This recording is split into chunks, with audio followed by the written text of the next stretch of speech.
All right, we just saw Deadpool and Wolverine. And spoiler review, first and only warning. Deadpool is back for a third outing, this time trying to save his timeline from being deleted. In order to do so, he recruits, well, abducts everyone's favorite adamantium clawed mutant. Because Deadpool is not supposed to interfere with the timeline so much, he's banished into the void. The Void, more like a big desert mutant trash heap that has several scenes with pivotal cameos. We are introduced to the film's antagonist, Cassandra Nova. It's actually her first appearance in live action. Through flashbacks and internal struggles, both Deadpool and Wolverine team up to stop Cassandra Nova from destroying all the timelines.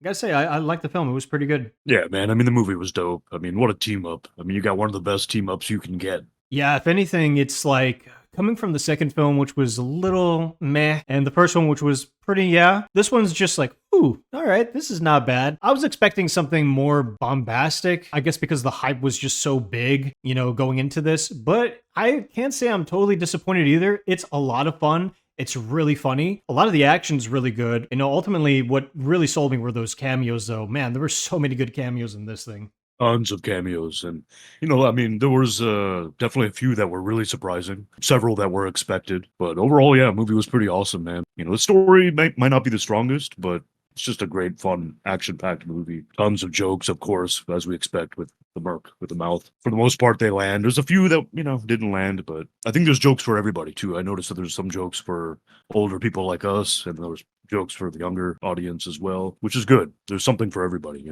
When it comes to this particular story, yeah, I mean, there's a lot of emotional weight to the story. There's a lot of flashbacks. There's some callbacks. There's a lot of internal struggle with the Wolverine character in particular. They did make sure that this time around, it wasn't just going to be like full of just jokes and slapstick humor and gratuitous violence. Yeah, I agree. I mean, there's definitely a lot of weight to it. And they did a good job balancing out so much humor as we expect.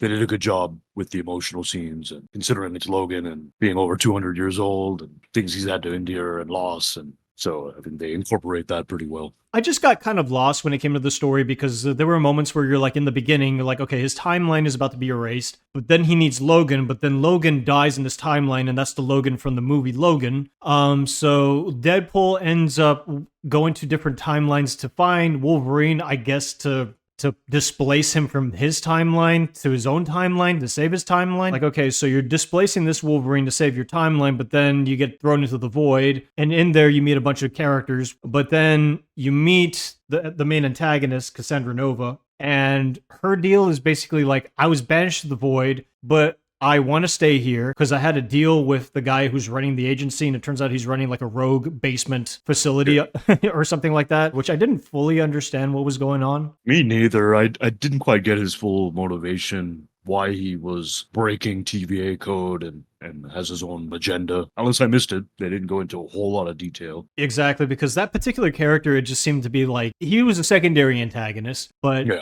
he's the reason why Deadpool's on this crazy adventure and reason why Cassandra Nova's even involved and all that stuff. But if it was explained, it wasn't explained very well. And it was just like, this is a little too messy. If the story was better, I would enjoy it even more. A lot of parts of the movie really relied on the jokes, the Ryan Reynolds style of humor, which sometimes really fell flat. Yeah, but overall, I can't really complain too much because at least coming out of this film, I still remember mostly what the film was about, which is more than what I could say with the first two films. That's fair. All right, with the characters, I mean, Deadpool, honestly, you can't complain with Ryan Reynolds. He's really good, as long as the jokes work anyway. Hugh Jackman is fantastic. My only real complaint with his return to Wolverine is that he does the F-bomb a little bit too much. There's a sequence where they're in the diner, and he kept telling him, "F off, f off, f off." And I was like, okay, dude, we got it the first time. Yeah, it was just a little too much at times. Yeah, I mean, I actually see what you're saying with the cussing. It was definitely misplaced at times. Obviously, it's going to be excessive in this film, and both characters make sense. But yeah, I can see what you're saying for sure. But when it comes to the characters too, Cassandra Nova, played by Emma Corrin, she was good, I think, for the most part. She's not forgettable. I understood her motivations. I understood why she was there. I kind of like she was the twin sister of Professor Xavier. I thought that was pretty cool. Yeah, that's actually from the comic books. I think she was introduced in the early 2000s, and she's pretty much like a parasitic life form, and she didn't actually have a body, and she just exists on the astral plane, at least in the comics. Either way, I mean, I thought the actors did a good job. The abilities are good, and it was very interesting to watch. I mean, obviously disturbing, eyes through the brain and the skull, and was like, damn, her hands are in that dude's brain. You know, the action scenes overall, pretty awesome. The opening scene where Deadpool is digging out Logan's corpse, and it's just basically the adamantium skeleton, and using the Yeah, bones yeah. to fight against the guards that are coming in left and right, even wearing the claws. Okay, that was just super cool. Oh yeah, man, it was awesome. Yeah, definitely. And they did the song, I believe, Bye Bye Bye by NSYNC. Yeah, yeah, in the beginning. Yeah, it's a great way to start a movie, right? I mean, that introduction. Yeah, that was totally. I can't think of a better intro other than maybe the first Deadpool, which had a really cool intro as well.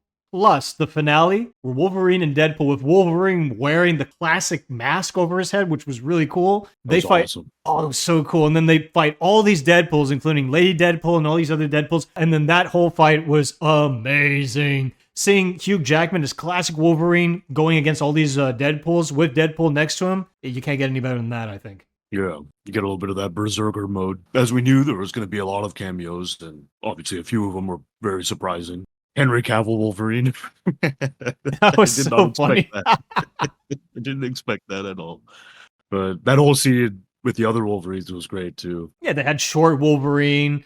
God, they had so many different Eye Wolverines. Yeah, patch Wolverine. And I think a few of them are from the comics, right? Was it in that scene where they showed the Wolverine crucified on the X? yeah. That's a cover from one of the comics. And so I thought that was actually pretty cool imagery. In the beginning, the Wolverine and Hulk, he's going and finds this Wolverine, and he's like trying to recruit that one, and that one's already busy fighting the Hulk.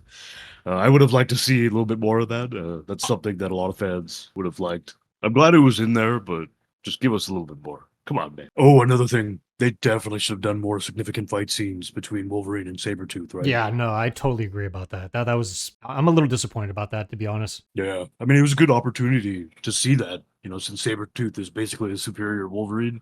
You could have had like Deadpool step in, drop kick him into Wolverine's berserk mode or something. I don't know. Just a thought. One of the biggest surprises was seeing Chris Evans, and you think he was going to be Captain America, but you find out he's actually reprising Johnny Storm because he was originally Johnny Storm in those really, really bad Fantastic Four movies, which really surprised me. And I'm like, okay, that's really cool. Yeah, I didn't even see that coming. When I saw him, I was surprised. Then I was really surprised that he was actually Human Torch and not playing Captain America. That was nicely done. Well done, Disney. Tons of cameos. Pyro, Toad, Lady Deathstrike, all from the X-Men Fox films. So that was cool. And also the biggest cameos, of course. We knew X-23 was going to come back with Daphne King reprising her role, so that was expected. But man, I did not expect Jennifer Garner to come back. I did not expect Wesley Snipes to come back. I did not expect Channing Tatum to actually do his Gambit. I did not, didn't expect any of that. That was awesome. I was really happy to see that. Wesley Snipes, I'm a big fan, so that was really cool. It's funny for some people that don't know, but Channing Tatum for the longest time was trying to get a Gambit movie going, but it never took off for whatever reason. Seeing it, honestly, he did pull off the Cajun accent really well. I feel like he's just too blocky to be Gambit, and his acting is kind of stilted and bad, if we're being honest. So I'm kind of glad they didn't do the solo Gambit film, but the fact that he really, really wanted to do the character and you get to see him do the character, it's still kind of cool on that standpoint. You know what I mean? Yeah, I mean, good for him. I mean, I thought it was cool to bring him in as a cameo. That being said, I agree with you. I don't really think I'd be that interested in a solo Gambit film with him, but, and no disrespect or anything. That's just my opinion. Yeah, so overall, I did enjoy the fights. I did enjoy the camaraderie between Deadpool and Wolverine. I did enjoy some of the jokes. I liked the finale. I loved the cameos. They were pretty much the best part for me. But overall, the story wasn't very strong. Some of the jokes did not land. Some of the violence I felt like could have been either replaced by something else, like an extended Sabretooth Wolverine fight, or extended Wolverine and Hulk fight, as opposed to just Wolverine and just Deadpool over and over again, or just cut out entirely to make room for more story-related content. Overall, as much as I did enjoy this film, probably more so than the other two, I would probably overall give it a 7.5, only because I have those hangups, and those hangups kind of brought the film down a little bit for me. Yeah, actually, I totally agree. I would also give it a 7.5 rating. If the story was stronger and, more thought out, I think I would have probably bumped it up to closer to an 8. But otherwise, yeah, I agree with you. 7.5 is a reasonable score. It's a good score, too, because it is a good film. It's just not amazing or anything. It's a good film.